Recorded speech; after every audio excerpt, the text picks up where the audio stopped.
Queridos irmãos e irmãs, vamos entrar na liturgia do 18º domingo do tempo comum. E a primeira leitura, através do profeta Isaías, vai convidar o povo a beber e a comer sem nenhuma paga. Aí vem imediatamente o questionamento diante da nossa realidade atual. Como comer, como beber num mundo capitalista sem dinheiro? É preciso entendermos a profundidade desse anúncio do profeta Isaías, porque a dimensão que ele coloca é uma dimensão espiritual. Mesmo porque nós temos necessidade de saciarmos a fome física e a fome espiritual. Nós temos necessidade de curar as nossas dores físicas e as nossas dores espirituais. Nós temos necessidade de viver uma vida física no corpo e uma vida espiritual. Por isso, é importante nós meditarmos no que quer dizer a palavra de Deus dentro destas duas dimensões do ser humano, da pessoa humana. A dimensão física no corpo, na carne, e a dimensão espiritual na alma, na comunhão com Deus. Por isso, nós ouvimos que Jesus, ele veio e providenciou o alimento material para as pessoas que passavam fome, como ouvimos no Evangelho de hoje.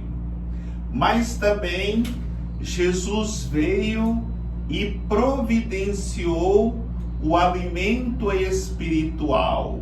Esse alimento espiritual providenciado por Jesus é o seu próprio corpo, que se multiplicou no momento que, no ato de amor, ele dará a sua vida pela humanidade. E de fato, tudo aquilo que nós fazemos com amor se multiplica. E nessa multiplicação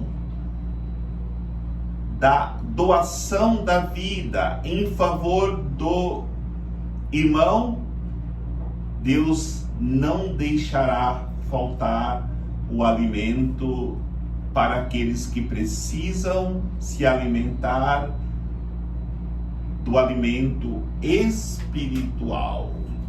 Diante desta realidade, todas as vezes que nós participamos da Eucaristia, da Santa Missa, ali se multiplica tanto o pão da palavra como o pão da Eucaristia. E esse pão não tem dinheiro que pague. Este alimento não tem riqueza que pode comprá-los. E diante desta realidade, precisamos entender aquilo que nos diz o profeta Isaías: venha receber sem nenhuma paga. Diante dessa proposta de Deus, não somente o comer, mas também o beber. É o convite do profeta Isaías para todos aqueles que querem encontrar em Deus uma vida nova. E aí nós vivemos esta realidade quando João Batista, que vem para preparar o caminho do Senhor, vai dizer: eu batizo apenas na água, mas virá aquele que batizará no Espírito Santo e no fogo. A água, de fato, caía sobre a cabeça daqueles que procuravam João Batista para poderem buscar uma vida nova. Mas a água que Jesus dava, a água do Espírito Santo, caía sobre o coração, sobre a alma, transformando muitas pessoas, levando-as a experimentar de fato um saciar da sede, mas não um saciar da sede física, mas da sede espiritual, preenchendo as suas almas com a graça do Espírito Santo. Isso se torna muito claro no diálogo de Jesus com aquela mulher samaritana. A mulher estava sedenta da água física, e quando ela foi ao poço, encontrou Jesus e saiu saciada com a água que mata a sede da alma, todas as vezes que nós nos encontramos com a pessoa de Jesus Cristo. A segunda leitura fala que nada poderá nos afastar do amor de Cristo. Esta também é uma realidade que atinge a dimensão física e a dimensão espiritual. Nós corremos muitos perigos. Nós passamos por perseguições. Nós temos muitas vezes ameaças, e as ameaças geram em nós medo. Aí o apóstolo pergunta: quem nos separará do amor de Cristo? A perseguição, a angústia, a espada, o medo? Nada poderá nos afastar do amor de Cristo, quando nós, muito mais do que o medo de perdermos a nossa vida física na carne, aprendemos a cuidar da nossa vida espiritual. Porque o nosso combate espiritual é um combate constante, onde estamos sempre sendo encurralados pelo inimigo. O inimigo está sempre à espreita, esperando uma escorregada de um cristão para ele colocar medo, para ele colocar angústia, para ele colocar insegurança. Mas aquilo que diz o apóstolo São Paulo hoje na segunda leitura cabe muito bem para preencher o nosso coração. Nada poderá nos afastar do amor de Cristo se nós vivermos a fidelidade. E a fidelidade acontece quando nós temos como armas para combater a espada que vem contra nós a palavra de Deus, que é a nossa espada. A fé, que é nosso escudo, o amor, que é a nossa maior proteção. Contra essas armas, nenhuma perseguição poderá nos derrotar, porque a nossa força, ela vem da graça de Deus. E o Evangelho continua nos direcionando para esta dimensão. Somos pobres, não temos como saciar a fome de tantas pessoas que passam necessidade no mundo.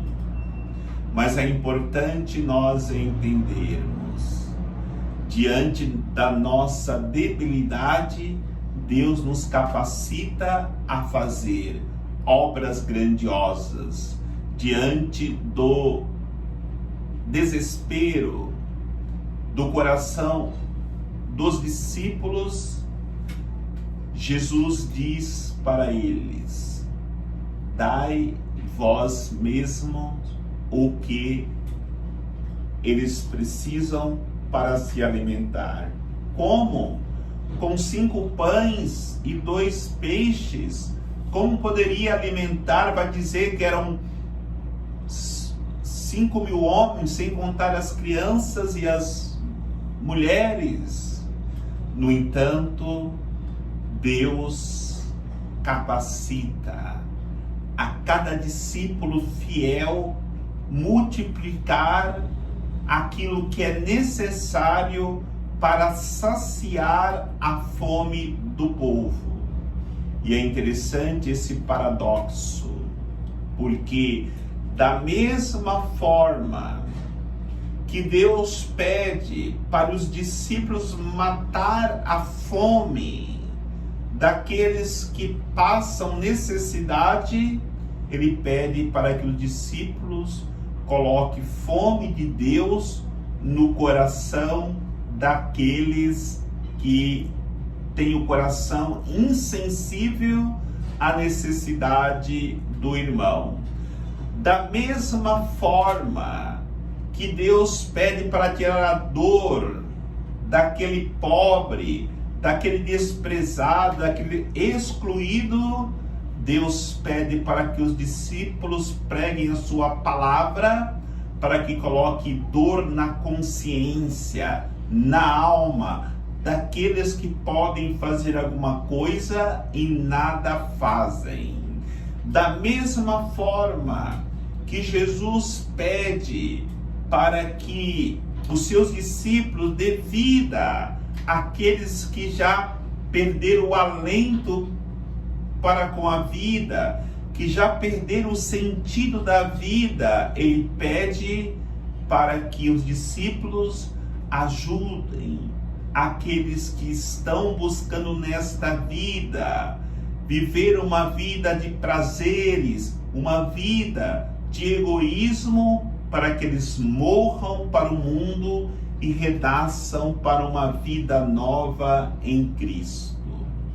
Queridos irmãos e irmãs, diante desta proposta de Deus, para nós que somos seus discípulos, nós temos que ter consciência de que quando obedecemos a Deus, Deus multiplica os nossos dons, as nossas capacidades, ainda nos dá com fartura para que sobre.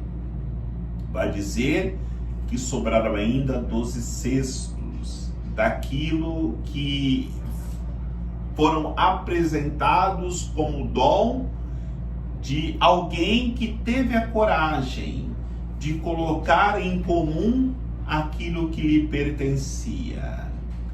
Nós individualmente somos muito pobres. No entanto, se aprendermos a colocar o pouco que nós temos, seja material, seja espiritualmente, com os nossos dons, à disposição da comunidade, Deus poderá multiplicar e, com toda certeza, todos se alimentarão e ainda sobrará em abundância. Porque o nosso Deus é um Deus de abundância. E no momento que Ele vê um dos seus filhos ou precisando do pão material, ou precisando do pão espiritual, seja um ou seja outro, Ele providenciará. E como Deus providenciará? Providenciará através de cada um de nós que nos denominamos cristãos e ainda nos denominamos discípulos de Cristo. E o discípulo de Cristo, ele não pode ficar insensível ao sofrimento do mundo, porque nesse sofrimento ele pode agir concretamente através de uma ajuda material ou espiritualmente, com a oração, com a palavra de conforto, com uma penitência em prol dos sofredores. Temos várias maneiras de nos colocarmos a serviço e ajudarmos os nossos irmãos necessitados. Se assim fizermos, receberemos de Deus a aprovação para um dia chegarmos na glória celeste, que é o desejo de Deus para cada pessoa humana. O Senhor nos abençoe, em nome do Pai, do Filho e do Espírito Santo. Amém.